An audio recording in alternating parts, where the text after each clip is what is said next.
The Dutch East India Company, a symbol of power, a behemoth of trade. Established in 1602, it was the world's first multinational corporation and the first company to issue stock. It wielded immense power, not just in trade but also in politics and military might. The company was a driving force behind the Dutch Golden Age, a period of great wealth and cultural achievement. In 1629, the Batavia, a new flagship, prepared to embark on her maiden voyage. This ship was not just any vessel, it was a marvel of engineering and craftsmanship, representing the pinnacle of Dutch shipbuilding. The Batavia was designed to be both a merchant ship and a warship, capable of defending itself against pirates and rival nations. She was laden with dreams of exotic spices, shimmering silks, and unimaginable riches. The cargo hold was filled with valuable goods, each item a testament to the wealth and ambition of the Dutch East India Company. Spices like nutmeg, cloves, and pepper were worth their weight in gold, and the Batavia was set to bring back a fortune. The crew, a mix of seasoned sailors and wide-eyed hopefuls, boarded with anticipation. Among them were soldiers, merchants, and even families, all seeking a new life or a chance to make their fortune. The atmosphere was electric with excitement and nervous energy as they prepared to leave everything they knew behind. They yearned for adventure, for fortune, for a taste of the fabled East. The promise of new lands and untold wealth was a powerful lure, drawing men from all walks of life. They dreamed of returning home as heroes, their pockets lined with gold and their names etched in history. Little did they know a storm was brewing, one far more terrifying than any tempest on the open sea. The journey ahead would test their resolve and their humanity, pushing them to their limits and beyond. The sea was unpredictable and danger lurked in every wave and gust of wind. The Batavia, a titan of her time, was a symbol of Dutch ambition and maritime prowess. She was more than just a ship, she was a floating fortress, a beacon of hope, and a testament to human ingenuity. Her journey was not just a voyage but a mission to expand the horizons of the known world. She carried not just goods, but the weight of expectation. Every crate and barrel represented the hopes and dreams of a nation, the culmination of years of planning and investment. The success of the voyage would mean prosperity for many, but failure could spell disaster. The Dutch East India Company, hungry for expansion, saw in her a vessel to further their dominance in the lucrative spice trade. The competition was fierce, with other European powers vying for control of the same markets. The Batavia was their answer, a ship that could outsail and outfight any rival. As the Batavia sliced through the waves, heading towards the distant shores of the East Indies, she carried with her the hopes of a nation. The journey was long and perilous, but the rewards were worth the risk. The East Indies were a land of mystery and opportunity, a place where fortunes could be made and legends born. The promise of profit, however, often comes at a cost. The pursuit of wealth can lead to greed, corruption, and conflict. The crew of the Batavia would soon learn that the greatest dangers were not the storms or the sea, but the darkness within themselves.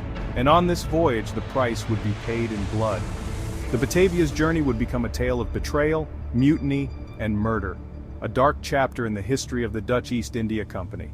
The dreams of spice and riches would be overshadowed by the horrors that unfolded on the high seas. The vastness of the ocean can be deceiving. It stretches endlessly, a boundless expanse of blue that promises freedom and adventure. But for those aboard the Batavia, this promise was a double-edged sword. The ocean, while offering the allure of uncharted territories and new beginnings, also confined the crew within the wooden walls of their ship. The Batavia, a vessel of hope, quickly became a floating prison. As weeks turned into months, the initial excitement of the journey began to wane. The crew, once eager and full of anticipation, now faced the harsh realities of life at sea. The changing weather, the relentless sun, and the unpredictable storms took their toll. The air, thick with the smell of salt and tar, grew heavy with unspoken tensions. The hierarchy on the ship was rigid, and the officers, conscious of their authority, ruled with an iron fist. The lower ranks, confined to cramped and unsanitary conditions, simmered with resentment. The officers, dressed in their crisp naval uniforms, barked orders and maintained a stern demeanor. They were determined to keep order, but their heavy-handed approach only fueled the growing discontent among the crew. Below deck, the conditions were dire. The sailors, packed into dimly lit and overcrowded quarters, struggled to find any semblance of comfort. The stench of sweat, Unwashed bodies and rotting food permeated the air, making the already difficult journey even more unbearable. Whispers of discontent began to circulate like the first gusts of a gathering storm. The sailors, huddled in the shadows, shared their grievances and fears. They spoke of the officers' cruelty, the unbearable conditions, and the endless days at sea with no land in sight. Among the passengers was Cornelisz, a man of charisma and cunning. Cornelisz, a bankrupt apothecary with a dark past, saw in the voyage an opportunity to escape his failures and start anew. But his ambitions went far beyond mere survival. Cornelisz, with his background in apothecary, was no stranger to the art of manipulation. He observed the growing unrest among the crew, and saw an opportunity to exploit their fears and frustrations for his own gain. He began to weave his web of deceit, carefully planting seeds of doubt and rebellion. Cornelisz harbored ambitions far greater than mere survival. He craved power, wealth, and control.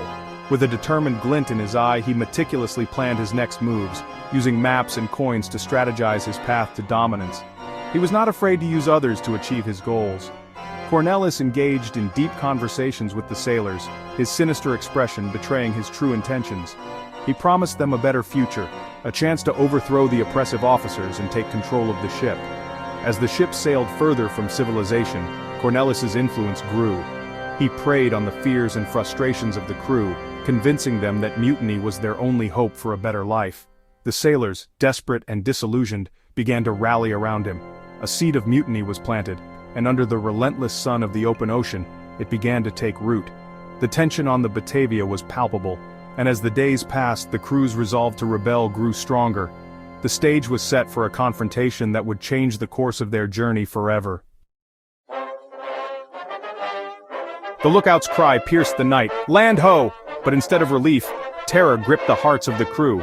This was not the lush paradise of the East Indies. This was a desolate reef, jagged teeth baring themselves from the depths. The Batavia, caught in a treacherous current, was dragged towards her doom.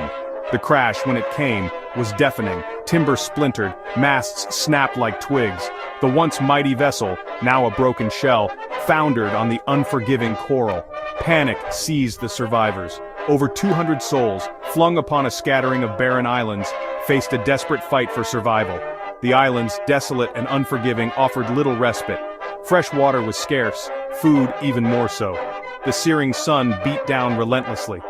Fear, a primal instinct, gripped the survivors. In this crucible of despair, the veneer of civilization began to crack. The shipwreck, a tragedy in itself, was merely the prelude to a far darker chapter.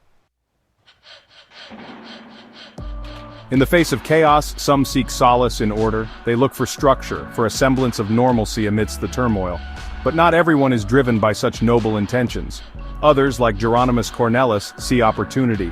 They see chaos as a ladder, a means to climb to power and control. With chilling calculation, he exploited the chaos to seize control. Cornelisz was not just a man of ambition, he was a man of dark, twisted vision. He gathered a band of loyal followers, ruthless men who shared his lack of conscience. These were men who had nothing to lose and everything to gain by aligning with Cornelisz. Cornelisz, with his manipulative charm and promises of safety, quickly established himself as the self-proclaimed leader of the survivors. He promised them security, food, and a chance to survive, but at a cost. The islands, once a haven from the wreckage, were about to become a stage for his depravity. What was once seen as a refuge was now a canvas for his dark ambitions. The true depths of Cornelisz's depravity soon became horrifyingly clear. He ruled with an iron fist, using fear and violence to maintain his grip on power. He envisioned a kingdom of his own on these desolate islands, a kingdom built on fear and subjugation. Cornelisz saw himself as a ruler, a king in his own right, with the islands as his domain. Anyone who dared question his authority, anyone deemed a threat to his rule, was brutally eliminated. Cornelisz showed no mercy, and his followers carried out his orders with ruthless efficiency. The islands, once a symbol of hope amidst the wreckage, transformed into a prison ruled by terror. The beauty of the islands was overshadowed by the darkness of Cornelisz's reign. The survivors, already grappling with the trauma of the shipwreck, now faced a new nightmare: the monstrous reign of Cornelisz. Their hopes of rescue and survival were now entangled with the whims of a madman. As days turned into weeks, the survivors' desperation grew. They were trapped, not just by the sea, but by the tyranny of Cornelisz.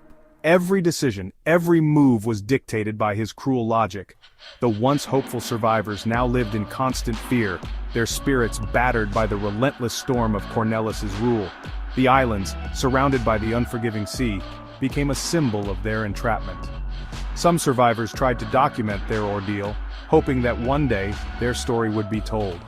They wrote of the horrors they witnessed, the cruelty they endured, and the faint glimmer of hope that kept them going. And so, amidst the darkness, they clung to the hope that rescue would come, that they would be freed from the nightmare that was Geronimus Cornelis's reign.